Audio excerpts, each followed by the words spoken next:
Hey friends, hello and welcome back to this YouTube channel. In today's another video tutorial, I'm going to share to you on how you can fix if touchpad is not working on your Windows.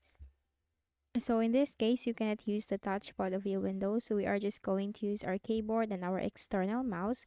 So without further ado, let's go quick into the process. Go ahead in the Windows search bar and you need to type touchpad settings. We need to make sure that touchpad is not disabled on our Windows. Click on touchpad settings under the best match. Now here, if this is disabled on your Windows, you need to turn this on to make sure that touchpad is enabled. Now once done, close this. Then go ahead in the start button, make a right click, select device manager. Now here in the device manager window, you need to locate the human interface devices. Now here you will find your touchpad driver. What you can do is you need to make a right click, select update driver, search automatically for drivers. Now Windows has successfully updated your drivers, close this. You can also update it manually. Make a right click, select update driver, browse my computer for drivers. Let me pick from a list of available drivers on my computer. And here you just need to simply choose one by one as to what will work for you. Click on next. Now Windows has successfully updated your drivers. Close that.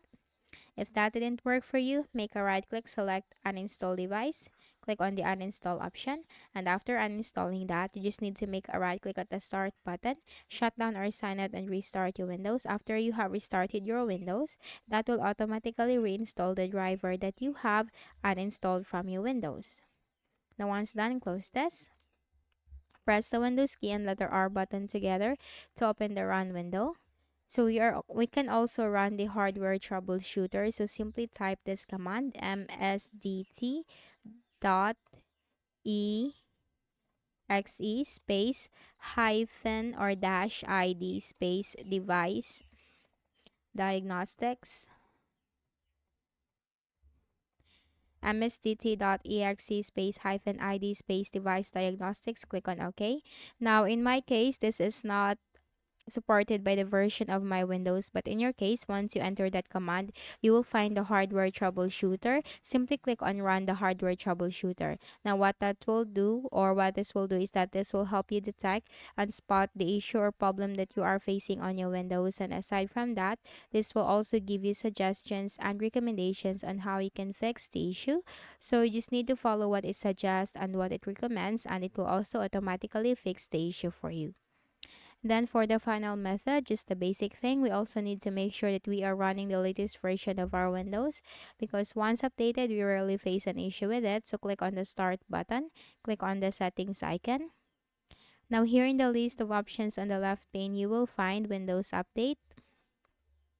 Simply click this button right here. So this will update your Windows. This will download and install the latest updates of your Windows. So you just need to simply update your Windows to the latest version.